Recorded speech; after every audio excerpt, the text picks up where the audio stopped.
my first time to be in a classroom. I might not have delivered it like teachers. But I hope I've told my story in an appropriate way. I also hope that my ideas of a better world is going to be carried by you. A symbol is going to tell people, I met this woman called Sophie, she's got AIDS. Tell everybody, see today, that's how we do it. We tell everyone, how do you know about it? How did you come to our school? Oh, what is AIDS? We want people to know about the disease. And when I actually meet people, I really would appreciate if people actually understand how much it hurts another person when another person said, one day I was in a pub, and someone said, oh, those people with AIDS, I can't stand them. And I was sitting right there. I didn't know what to say. And another one day I was, I think I was at work, and they just started talking about, gay people with AIDS. And I wasn't gay, and I had AIDS right at work. That makes another person's day a real big day. And also, when we know what we're talking about, AIDS catches anybody. There's no one color or culture. Whether it's black, yellow, Asian, Indians, everybody in my organization, we all have it. There's no age. In my time, I think it was only older people. Now, if you read those pamphlets, you see now the age of contracting HIV is in young people because of drugs, their sexual behavior, not looking after themselves, not loving to have to be a teacher one day, not loving to be a doctor, and they just want to do it now. So what's happening in the community, we're having young people contracting the virus, not overseas in New Zealand, but because New Zealand is so small, I think we can actually combat it from this end, not from Europe. We can all start talking about, we want a better world. In this, we're all talking about a better world in Greenpeace. Who looks at Greenpeace, who believe in Greenpeace? I'm sure a lot of you put your rubbish in there and do these things. We can do that with the virus as well, because what happens, we don't know whether the virus is going to go completely, but we only know the only way is being aware of your health. That's all what we know, sharing with everybody else that there's people like Sophie that actually exist who get a better world. Now, before I took too much time, I'm going to take any questions and I'll try to answer them as closely as I can. As I said, I'm not a medical person, I'm a storyteller, so don't ask me about the big words you're learning at school. I might not even know what that is. So anyone wants to ask me a question?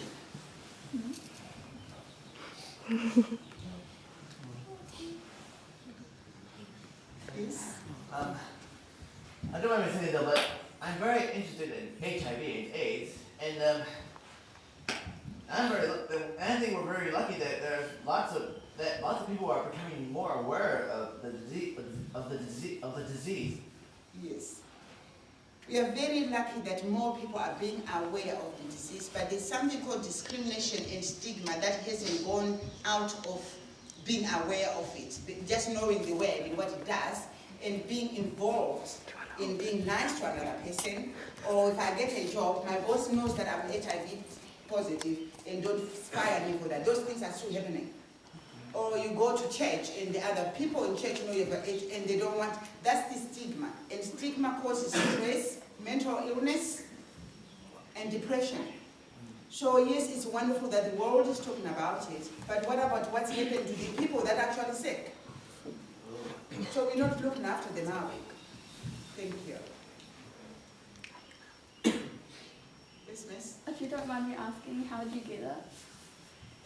I got blood transfusion just before we came. I got really sick when I was in Malawi. I went to visit a neighboring country called Malawi in Zambia. So I got malaria. I didn't get it from malaria, but I got malaria and got really sick. And I got a blood transfusion because those days people used dirty needles. Blood was not screened. So when I came here, I didn't know about it. And that happens in many cases. You can get it today and you'll know about it 20 years later if you don't see your doctor. Or by the time you find about it, you're actually sick.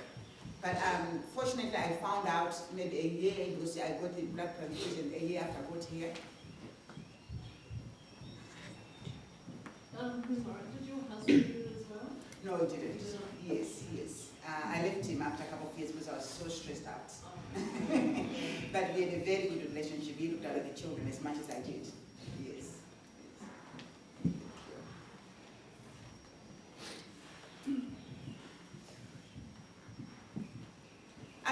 life, you know. You can ask me anything. I was so much to tell you. Yes, miss? So, do you still stress about it? Like, you know, do you still have any stresses about HIV, or have you like forgotten about it? Do I still have it in me? No, do you still have that stress within you? The stress. Do you still stress about it? Yeah. Do you Thank you very much.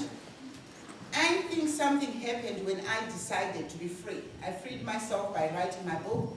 I freed myself by telling everybody. So the stress of being HIV positive, personally, seems to have just gone. I'm getting the things I didn't know about. I was always thinking that everybody doesn't like me because I'm HIV. So I was the stigma, some of it I was putting on myself because nobody actually knew about it. Now when I told everybody, and that's my name now and my title, I don't even think about it. I feel better because I don't have stress. And stress is that's the biggest disease today in the world. So I don't feel stressed out anymore.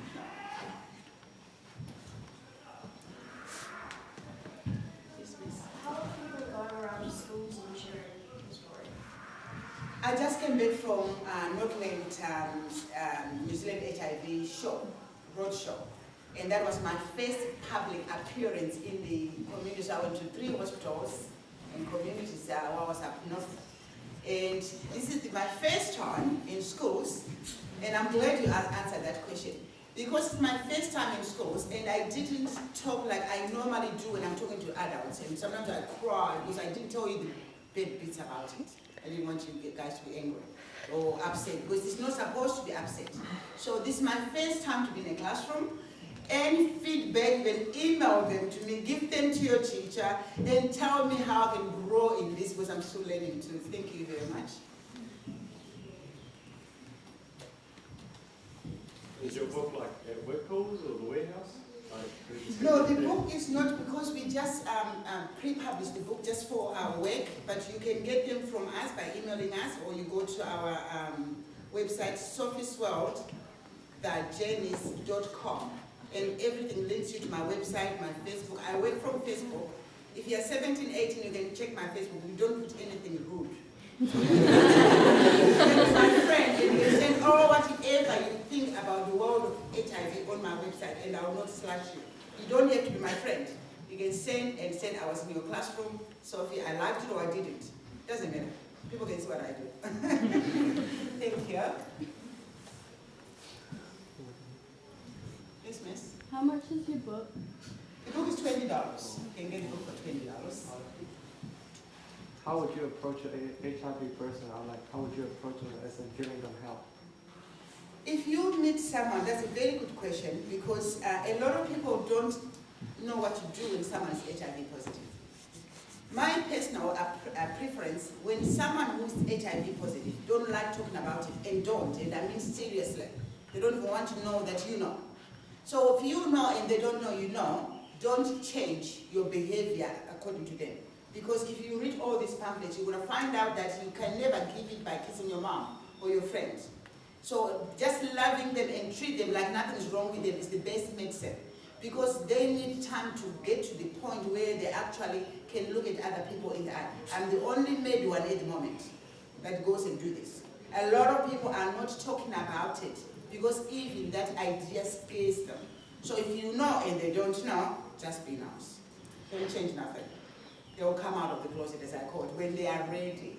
So the support is more appreciated. Thank you. You know, like, from the time when you were diagnosed to 2001, like, do you know what the virus was actually doing? I probably wasn't aware of what the virus was doing to people, besides what I see on television, people dying in masses. I don't know what it was doing to me, because I'm one of those ones who survived, because everybody was dying. So I don't know what the virus is doing, but to get information like that, I put some information there from our bigger brother.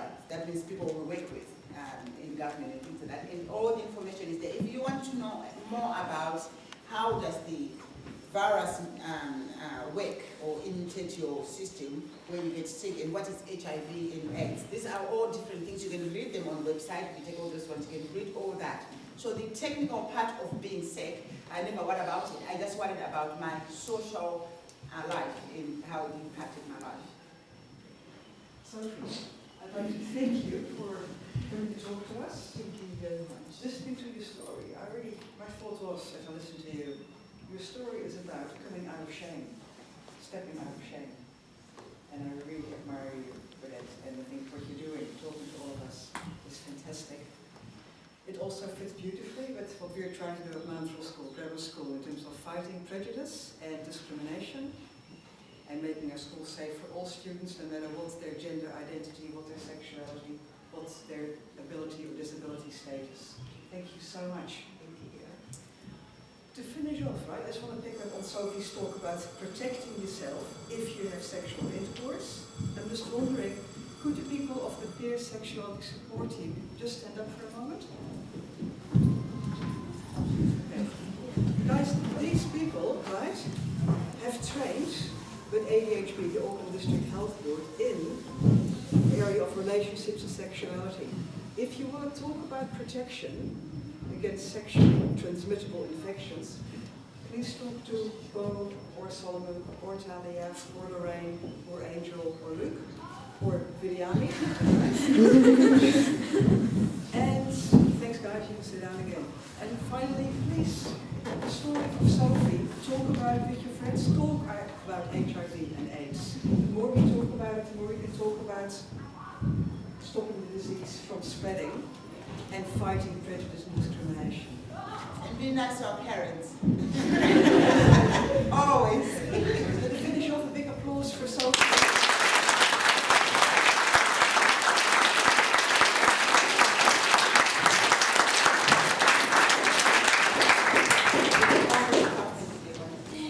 Okay, to help yourself to a pamphlet when you rate a